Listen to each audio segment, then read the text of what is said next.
sa ating kapapagpapayan. Magkasangga tayo, magkasangga, magkakapit, magkasangga, magkakapit. Magkasangga, magkakapit, sa hamon ng buhay, di ba magaling? Ako ang iyong kasamang kaibigan, sa ating kapapagpapayan. Magkasangga tayo, magkasangga, magkakapit, magkasangga, magkakapit.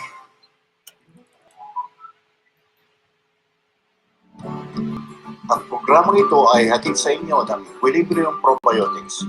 Ito ay ang bagong food supplement na gawa sa mga piling gulay at prutas at dumaan sa isang masusing proseso para mapangalagaan ang inyong kalusugan.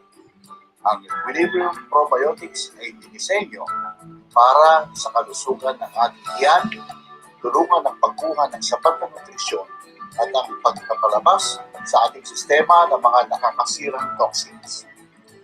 Ang Equilibrium Probiotics ay may iba't ibang disenyo at sangkap base sa inyong pangangailangan. Mula sa boost para sa mga bata, fortitude, gusto great, miracle fruit, periwinkle, at ang pinakabago, liver pro. Ang Equilibrium Probiotics ay may pagmamalaki na produktong gawa sa Thailand. Ito ay mabibili sa Dashen, Geta Road, San Sebastian, Phase 3, Pinauganan, Tarlac City. At para sa mga malalayong lugar, mabibili din ang produkto ng Equilibrium Probiotics sa Lazada. Ito ay eksklusibong gawa ni Ginang Malu Reyes Nure. Ano pang hinihintay nyo, mga kasangga? Hala, bili na!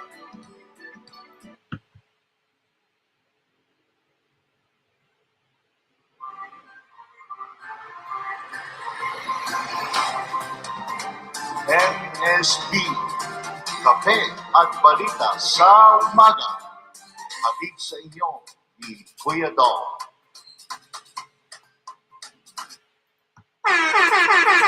Good morning, good morning, good morning! Mga kasangga, kapi, kaanga, kapamilya, at kung ano-ano pa. Ito ang inyong Kuya Dong, maghahatid sa inyo ng MSB Kape at Balita sa Umaga. Pecha Hunyo 9, no, June 9, Friday. End of the week na naman po tayo, mga kasangga. Siyempre, mga nagtatrabaho dyan, ilang oras na lang, pahinga na. At sa mga nanay, ilang oras na lang, trabaho na uli. Pero relax lang po muna tayo. Kung muna tayo nagpapastress.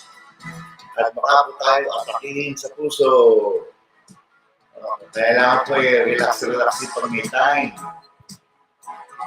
Bago po natin simulan ang ating news updates for today, bago po tayo magsimula sa ating pagbabalita, piling-piling balita po ngayong araw na to, ayan niyo po muna akong i-guide kayo sa isang maikling panalangin para naman po to start our day right. No? Iba rin po kung maganda yung simula ng ating araw.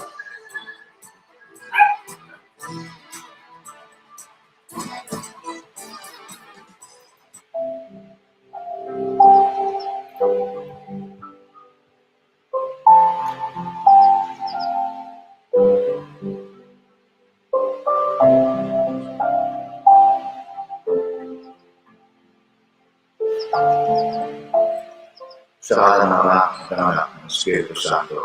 Amen. Mahal namin lumikha, maraming salamat sa bagong araw na ipinagkaloob ninyo sa amin. Sa mapayapang gabi lumipas at sa patuloy na pagbuhos ng iyong mga biyaya sa amin at sa aming bayan.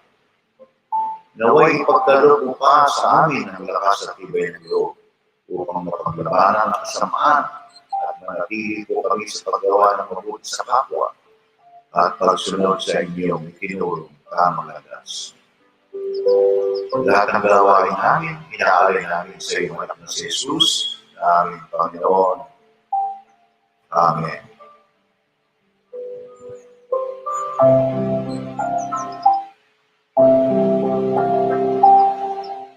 Sa ngalan ng Ama at ng Anak, Espiritu Santo. Amen.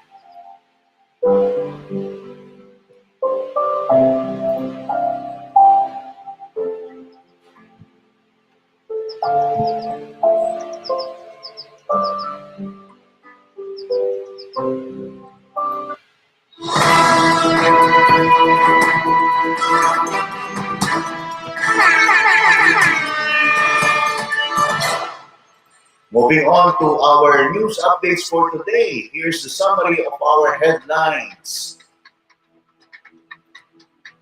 LTO faces driver's license backlog of 690,000.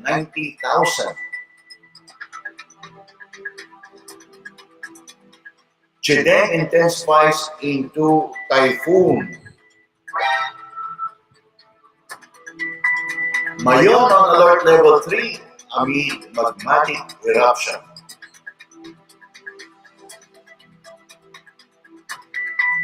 Wildfires burn across Canada with little relief in sight.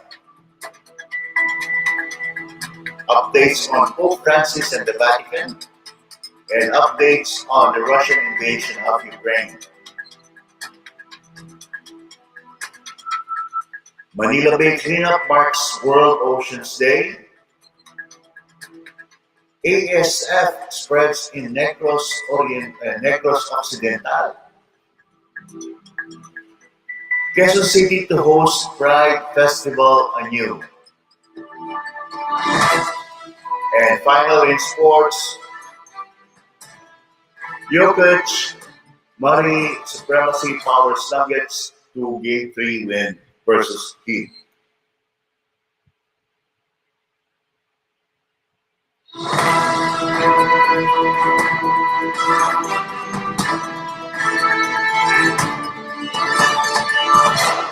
The top headlines.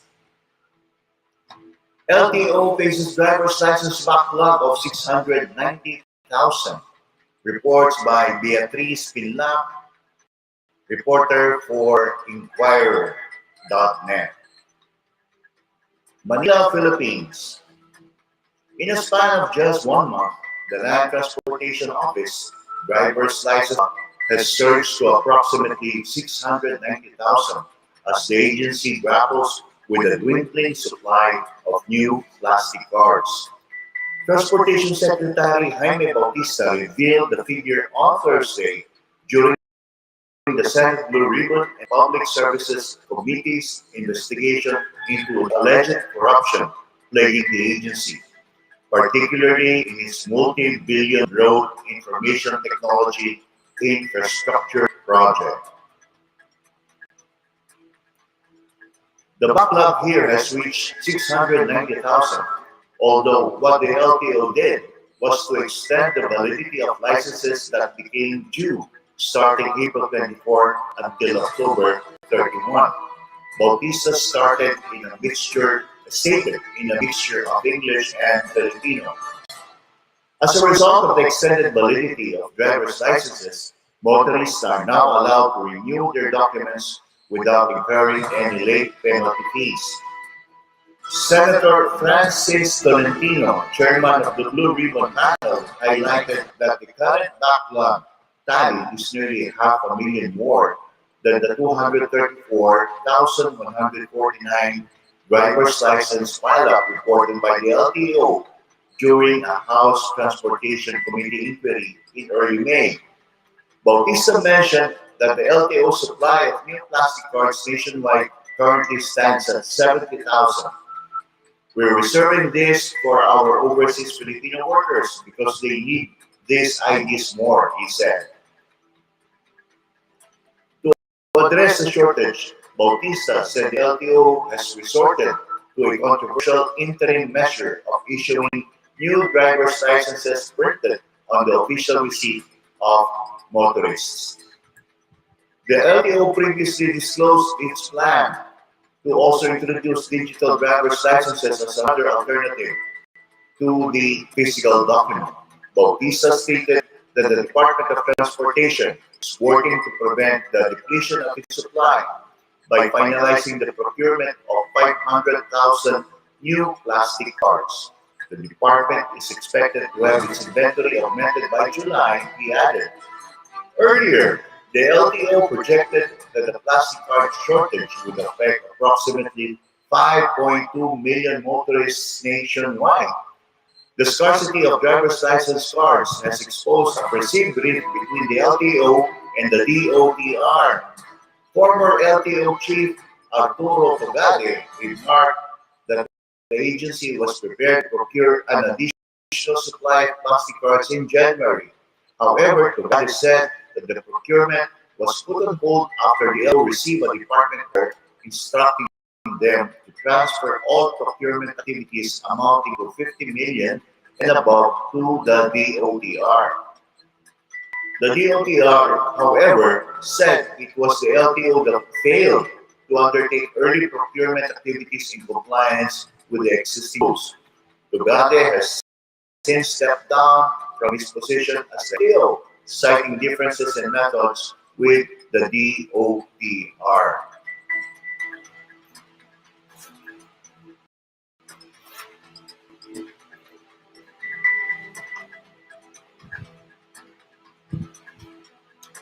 May audio kaya tayo? Hindi man tanong. So, meron naman siguro.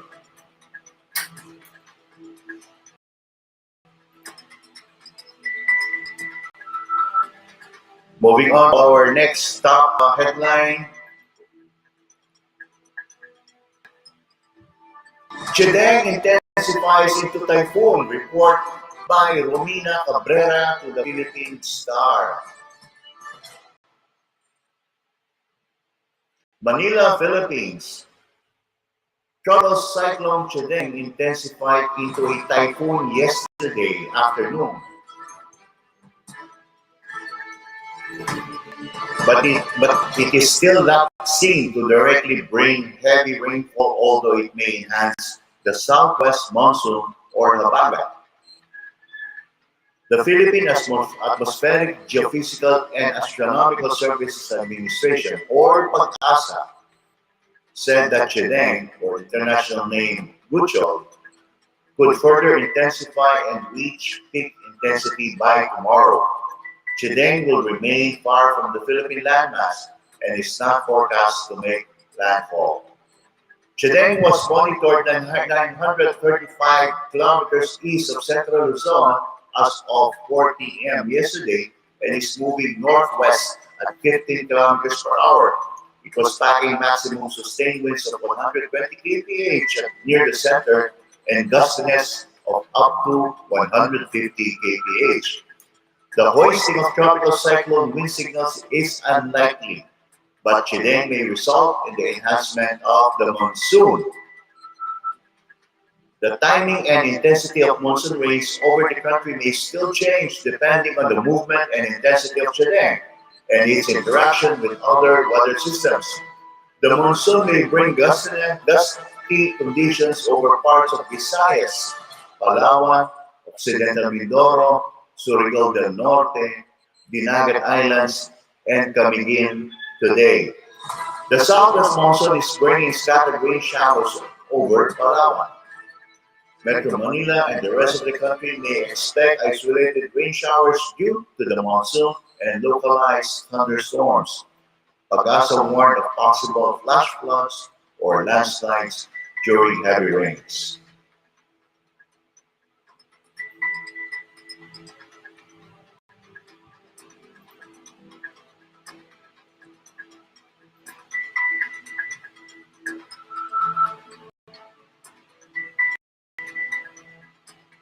Updates on the Mayon volcano eruption.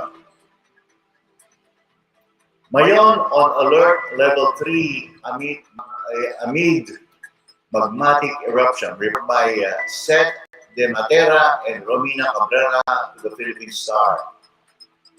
Manila, Philippines. The Philippine Institute of Volcanology and Seismology of PHIVOLCS has raised alert level 3 at Mayon volcano as it undergoes a localized magmatic eruption. PHIVOLCS yesterday said that this localized eruption is manifested by extrusion of lava in the crater summit, as evidenced by the growing lava dome of the volcano. Alert level 3 means there is relatively high unrest in the volcano and an increased tendency toward hazardous eruption.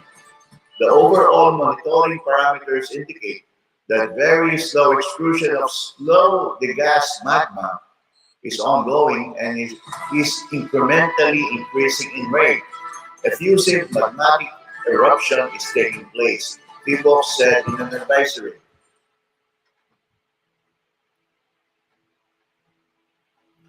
Mayon is exhibiting magmatic eruption of a summit lava dome with increased chances of lava flows and hazardous PDCs or pyroclastic density currents affecting the upper to middle slopes of the volcano and of potential explosive activity within weeks or even days, the state agency said.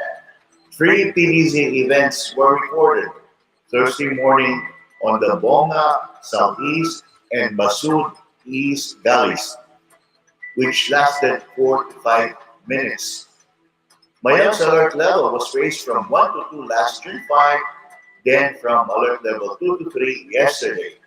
A total of 267 rockfall events and 2 volcanic earthquakes were recorded from Monday to Thursday, compared to the 54 rockfall events from June 1st to 4, with 98 rockfall events recorded yesterday alone. Paul Alanis, PHIVOLCS resident volcanologist at the Lignon Hill Observatory in Legazpi City, said that the rockfall events had duration of 1 minute to 3 minutes and transported lava debris within a kilometer range of the southern upper slopes. PHIVOLCS recommended that the 6-kilometer radius permanent danger zone be evacuated due to the danger of PDCs, lava flows, rockfalls, and other volcanic hazards. The state agency said that the sulfur dioxide emission remained at baseline or background level. Meanwhile, the PHIVOLCS said that there is continuous degassing activity at the Taal volcano. There was one volcanic earthquake and a volcanic tremor that has been ongoing since June 2, monitored at the volcano. It emitted sulfur dioxide flux of 5,718 tons per day, with voluminous emissions of plumes of up to 2,400 meters tall, the agency said. Despite the ongoing degassing activity, PHIVOLCS said that the Taal will remain under alert level 1. PHIVOLCS recommended the strict prohibition of entry into the Taal volcano island, especially the main crater and the Castilla features, and occupancy and boating on Taal Lake. Government is ready. President Marcos gave assurance that the government is prepared to assist areas that may be affected by the increased volcanic activity of Mayon and Taal volcanoes. We are ready. We have been doing that ever since. We watch it very closely and make sure that any of the communities that could be affected are evacuated and are given assistance while they are evacuated until the time that they can return to their homes. It's the same thing, the president said yesterday. Marcos said that the situation in Taal is not that precarious compared to that of the areas near Mayon volcano. Mayon is still a little bit more advanced. Lava has not come out of it. If the lava flow starts, that's when we really have a disaster, he said. Right now, what we are doing is preparing and moving people away from the area. Hope it doesn't happen. But, unfortunately, the science tells us that it may happen. The lid or the cap on top of the lava is slowly rising, not so slowly rising, and it may erupt. That is why we are watching closely, the chief executive said. Stay alert. The Department of Health yesterday advised residents near Mayon volcano to stay alert and be wary of sulfur dioxide, a colorless toxic gas that can affect both human and animal health and plant life.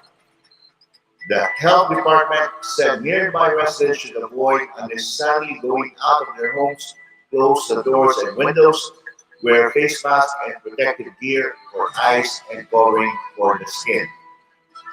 The DOH also cautioned the public on the effects of exposure to volcanic ash, which may cause a number of health problems. Anyone who already suffers from problems such as bronchitis, emphysema, or asthma should avoid exposure to volcanic ash, said the DOH. It noted nose and throat irritation, coughing, bronchitis, night illness, discomfort while breathing, eye irritation, minor skin problems, injuries, death due to roof collapse or vehicular accident resulting from slippery roads and poor visibility as the ash falls health effects. Meanwhile, the Office of Civil Defense has ordered for more preparedness measures yesterday as it coordinated with TVOX, Department of Environment and Natural Resources, and the DOH. OCD spokesman, Assistant Secretary Rafi Alejandro, said the memo has been issued ordering heightened monitoring and close coordination among local disaster response units and support agencies. The OCD said concerned agencies and localities have also been told to prepare the public for possible evacuation if the situation worsens. Notice to airmen. The Civil Aviation Authority of the Philippines, or CAA, is continuously updating its notices to airmen, or NOTAM, informing pilots of flying aircraft at the current alert levels and associated risks related to the volcanic activities of Taal, Mayon, and Canlaon. In Mayon, CAAP issued NOTAM B 2003-23, advising airmen of the dangers of volcanic ash cloud rising up to 11,000 feet and drifting south to southeast with accompanying 338 rockfall events, according to PBOS. In Taal, which is under low-level unrest, CAAP issued NOTAM B 2023, advising flight operators to avoid flying close to the volcano summit as airborne ash and ballistic fragments from sudden explosions may pose hazards to aircraft from surface up to 10,000 feet.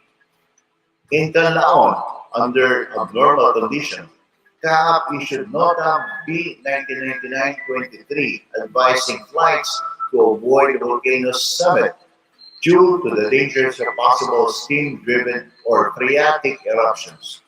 Additional reports from Rudy Santos, Rodina Villanueva, Michael Punumbayan, and Alexis Romero.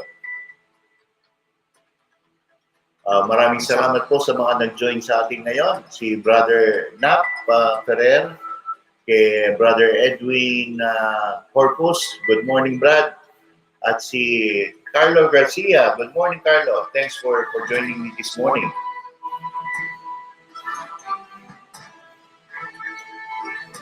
Okay. Sayang hindi ko mabasa yung sa TikTok. I would have greeted each and every one of you this morning. Si Mansiabo and si Bertumendo. Good morning po sa kanila. And si Virginia Sevilla. Good morning po. Thanks for dropping by. Moving on to the next updates on global. We're moving on to global updates. Good morning, Ate Tet Taguines. Good morning sa inyo. Thanks for joining me this morning.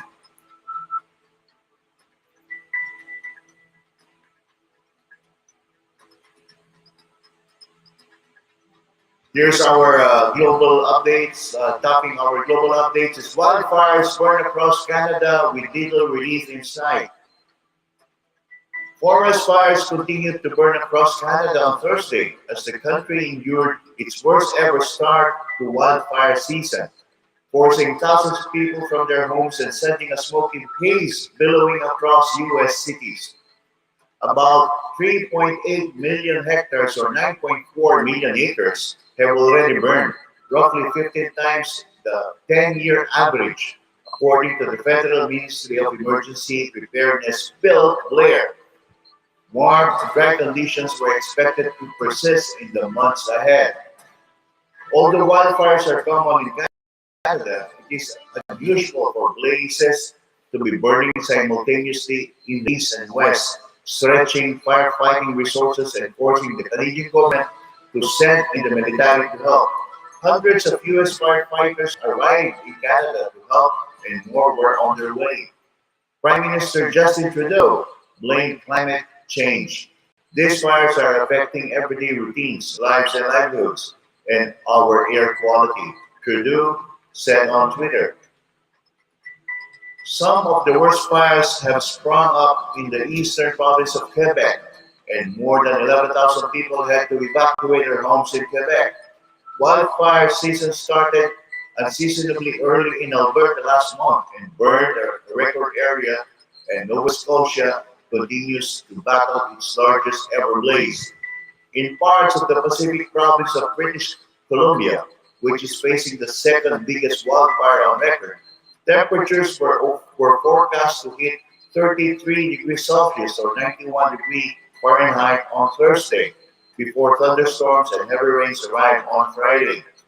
Rob Switzer, executive director of BC Wildfire, said lightning strikes could spark more blazes in tinder-dry forests, and the outcome would depend on how much precipitation comes with the storms. When you get 150 or 200 strikes in one day from lightning coming from the province, it is impossible to have enough resources to suppress them all, he said. Wildfires have eased in Alberta and center of Canada's oil and gas industry, but more than 3,000 people remain under evacuation orders, and heat warnings are in effect in the south of the province.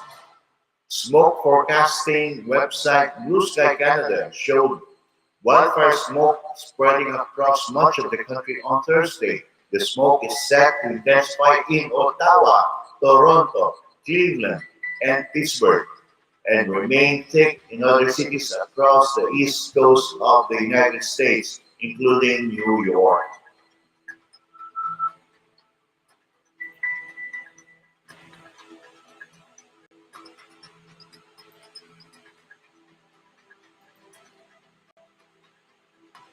Updates on Pope Francis and Vatican.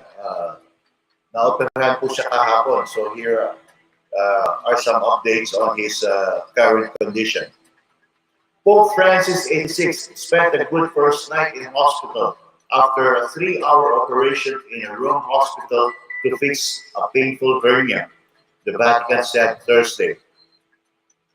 The night went well, the press office said in a short statement, adding that further details would be provided later.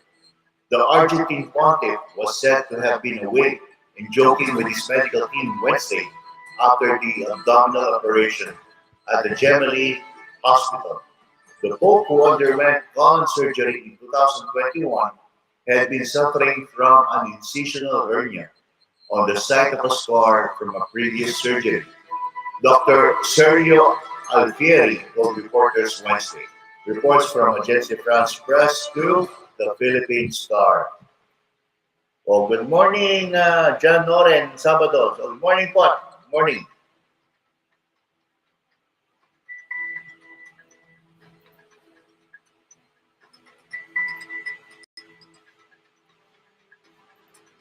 Moving on to our next global update. Updates on the Russian invasion of Ukraine. Ukrainian President Volodymyr Zelensky visited the region flooded by the breached Kakhovka Dam Thursday, as Moscow installed authorities said 5 people had been killed in the disaster. The dam was breached on Tuesday, forcing thousands to flee their homes as water surged into the Dnipro River, flooding dozens of villages and parts of the regional capital Kherson, and sparking fears of a humanitarian disaster. Ukraine and Russia have accused each other of causing the breach, which on Thursday had left 600 square kilometers underwater, according to a regional governor. Zelensky posted videos on Thursday showing him meeting officials in the Kherson region, as well as footage of people being evacuated at the crossing point. The reports from Agence France Press to the Philippine Star.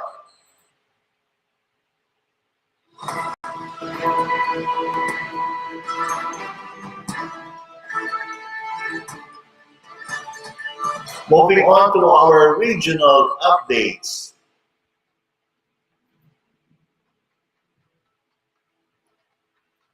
So it was World Oceans Day yesterday, and here is what happened in Manila. Manila Bay cleanup marks World Oceans Day. Report by Bella Carriazo to the Philippine Star. Manila, Philippines. The Department of Environment and Natural Resources will determine the sources of sacks of garbage recovered during a cleanup in Manila Bay as part of World Oceans Day commemoration. DNR Secretary Maria Antonia Yulo Loizaga said yesterday, nagtatapon ng basura sa dagat, mali po yan. We will conduct an audit to find out the sources of this trash. The reason that we need to do that is we can prevent the garbage from reaching the ocean rather than picking it up. Loizaga said. At least 1,000 people participated in the Manila Bay cleanup, where sacks of plastic bottles, woods, metals, styrofoam, clothes, and face masks were retrieved. We are concerned with our plastic pollution, our marine litter in general. We are hoping that cleanup activities will help us in managing the quality of oceans, Loizaga said. Solid waste has reached our oceans. We need to secure our oceans and our future here on the land as well.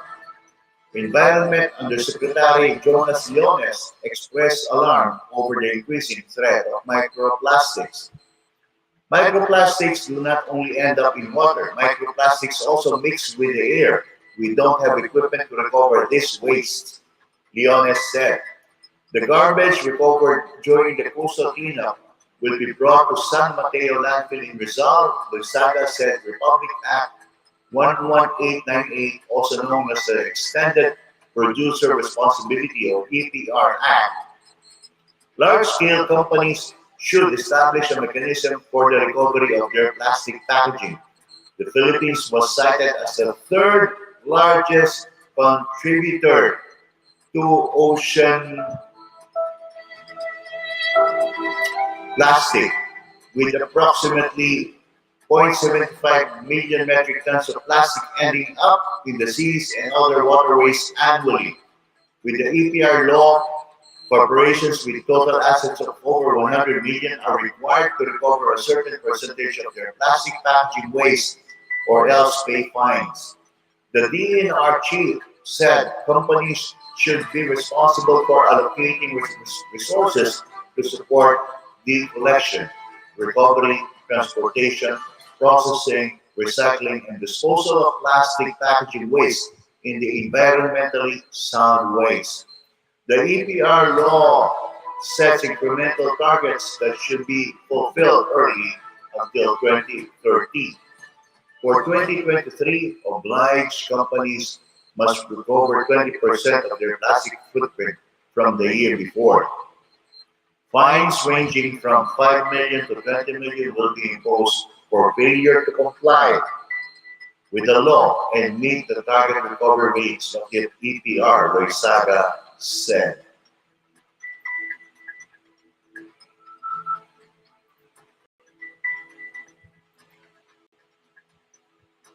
Moving on across our nation, updates on the ASF. ASF spreads in Negros Occidental, report by Gilbert Bayoran to the Philippine Star. Bacolod City, Philippines. African swine fever, or ASF, has spread in hog farms in Negros Occidental, with 9 cases reported in Victorias City. At a joint press briefing, Mayor Javier Miguel Benitez and veterinarian John Michael Cabugwason said that 2 ASF cases were reported in Barangay 5, while 7 hogs brought to the Victoria's Food Court or VFC slaughterhouse tested positive for the virus. Kabug Kabugwason said VFC was ordered to stop slaughtering hogs while its slaughter and storage area had been disinfected. Balita said the Regional Disease Diagnostic Laboratory in Iloilo confirmed that the 7 hogs found infected with ASF came from Barangay Anahaw in Hinigaran Town. Hinigaran Mayor Nadi Arceo ordered the lockdown of Barangays Anahaw and Tabaho, where swine deaths were reported. Arceo said blood samples were taken for ASF testing. The Bureau of Animal Industry, or BAI, had earlier confirmed that ASF cases were detected in barangay in Ulupandan and 2 barangays in the city. The first ASF cases in Negros Island were detected in Dawin and Sibulan, towns in Negros Oriental. As of Wednesday, the Provincial Health Office said hog deaths in Negros Occidental had risen to 11,056. This represents 9.77% of the 113,107 total hog population in the province. Losses to swine industry reached 125.3 million. The provincial government is providing 4 million in cash assistance, while the Bacolod City government is preparing 10 million to indemnify affected hog raisers. Bacolod City has allotted 16 million for hog raisers whose pigs were hit by the hog cholera. Release vaccine field trial results. Meanwhile, hog raisers group Philippine Pork Producers Federation called on the BAI yesterday to release the results of the field trial on the ASF vaccine, as it welcomed development for the industry to have that ASF vaccine. We want to see how the trial was done. Federation President Nonon Tambago said in a text message to the Star. BAI Assistant Director Arlene B. Quiapo said 100% of the vaccinated pigs produce antibodies against ASF. O, but hindi pa distribute. Saan? Effective naman pala.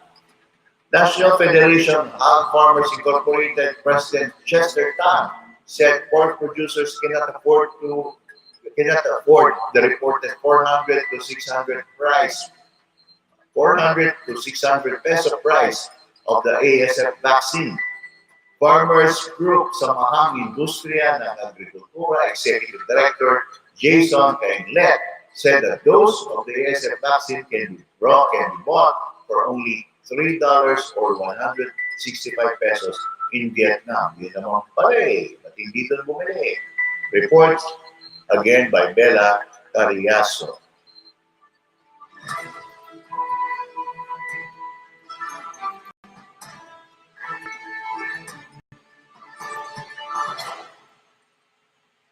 Topping off our regional headline news for today, Quezon City to host Pride Festival anew. Report by Janvic Mateo to the Philippine Star.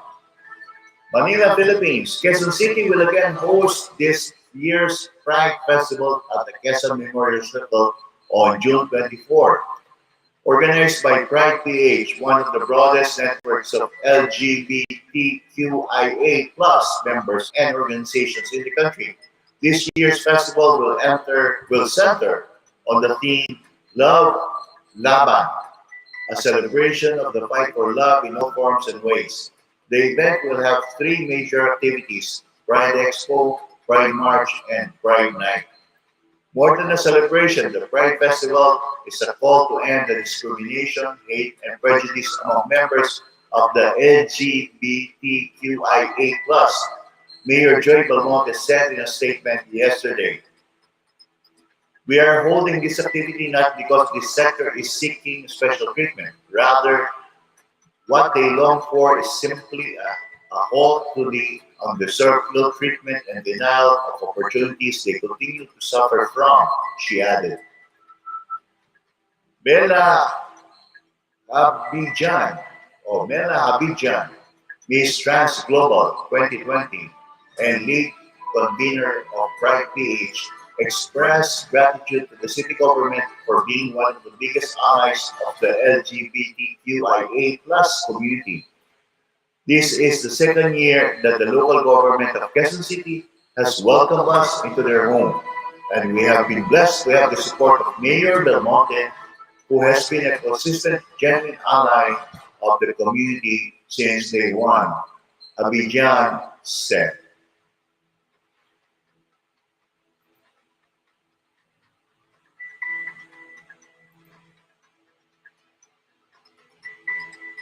And capping off our news for today on sports, we have an update on the NBA Finals. Jokic and Murray, supremacy powers Nuggets to Game 3 win versus Heat, report by Philippine Star. Miami, Nikola Jokic and Jamal Murray dominated the Miami Heat, both making triple doubles, as the Denver Nuggets took a 2-1 lead in the NBA Finals and regained their home court advantage with a 109-94 win in Game 3 on Thursday Manila time. Two-time NBA Most Valuable Player Jokic scored 32 points with 21 rebounds and 10 assists, an unprecedented triple-double combination in an NBA Finals game. Murray scored 34 points and grabbed 10 rebounds and 10 assists. It was the first time any team in finals had two players making triple doubles in the same game. Miami simply could not find a way to handle the 6'11" Jokic, and unless Coach Eric can come up with a plan before Friday's Game 4, Saturday in Manila, the Heat are going to face an uphill battle. Jokic became the first player in NBA history to reach a 30-point, 20-rebound, 10-assist mark in the finals game, but took little interest in that achievement. To be honest, not much. I'm just glad that we won again, he said. It was a big one for us because we won in our arena. So we just didn't want to go down 2-1, he added. We were just, I think, more locked in, more focused. We've got to win the next one. That's our mindset. After Miami's win in Denver on Sunday, the Nuggets provided the perfect response with the kind of imposing display that Coach Michael Maloney demanded, and which will have answered any doubts that may have emerged after that loss. Neither team could get on top in the first quarter, which ended 24-24 after a wonderful turnaround, fadeaway jump shot from Miami's Kyle Lowry. But the Heat struggled to contain Murray, who put up 20 points in the first half while Jokic almost had a triple-double by halftime. The Giants Serbian claiming 14 points, 12 rebounds, and 7 assists in the opening two quarters. The Nuggets led 53-48 at half, helped by Miami's lack of precision in the paint, where they missed 16 of 25 attempts. Early in the third, though, Denver took a grip on the contest, quickly opening up an 11-point lead. Miami couldn't find either the defensive answers of the offensive potency to get back in the game. Denver had pushed the lead to 21 with 8:28 left in the fourth quarter, and although Miami narrowed the deficit as the Nuggets took their foot off the gas, a third straight loss on the home court leaves Spoelstra with plenty to ponder. Jimmy Butler led Miami with 28 points, while Bam Adebayo had 22 points and 17 rebounds. So sa mga Miami fans dyan, no, huwag na mawala ng pag-asa. Meron pa po tayong game bukas. So that completes our news updates for today. June 9. Time check, it's 6:30. Woo! Nakatama rin sa oras. Sa wakas. So, our summary of headlines and updates for today. LTO faces driver's license backlog of 690,000. That's from Inquirer. From Philstar, Chideng intensifies into typhoon. Mayon on alert level 3 amid magmatic eruption. Wildfires burn across Canada with little relief in sight. And updates on Pope Francis and the Vatican. Updates again on the Russian invasion of Ukraine. And for our regional updates, Manila Bay cleanup marks World Oceans Day. ASF spreads in Negros Occidental. Quezon City to host Pride Festival anew. And capping off our updates for today on sports, Jokic, Murray, Supremacy powers Nuggets to Game 3 win versus Heat. And that concludes our news reporting for today, June 9, 2023. Again, good morning po sa mga nag-join sa atin. Si Gilbert Reyes joined us. Good morning, Sir Gilbert. At si Wilma Melegrito also joined. Thanks for joining me this morning, for watching. And for those who joined me in TikTok, thank you also. So Naomi's Boutique joined. Si Kitty, Rosie Logroño joined.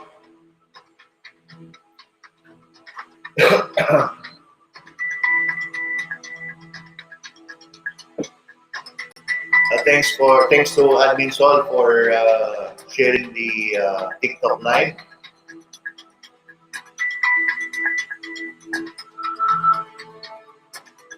So tomorrow po, we will be having our regular programming of Magkasangga sa Buhay. So please do join us as we tackle issues on employment issues tomorrow, no? And actually, yung topic namin tomorrow will focus on ano ba ang mas maganda, employment o negosyo. Yun yung pag-uusapan bukas, yun yung topic tomorrow. So please join us, and for TikTok, we will try to integrate you in our discussion. If there are those who are willing to contribute, to take part in the topic, you can. We will bring you in, or at least we could bring in 5 co-hosts sa TikTok, and we will have our admin moderate the TikTok live tomorrow para po tuloy-tuloy yung ating discussion. Because it will be done simultaneously in Facebook and TikTok, and of course, as usual, the live will be saved also in YouTube. So for those of you who missed the live, you could either watch it in Facebook or in TikTok or in YouTube. Okay. Good morning, Dimpa, at aking napakagandang pinsan, si Dimpa Serrano. Good morning, Dimpa. So, yun na po, at maraming salamat po ulit. Salamat po at natapos ko sa oras itong ating pagbabalita para po sa mga kinakailangan pumasok, kinakailangan trabaho, may mga lakad, meron pa po kayong time makapag-prevent. Okay po, maraming salamat uli sa inyong pagsali sa akin ngayong umaga. God bless.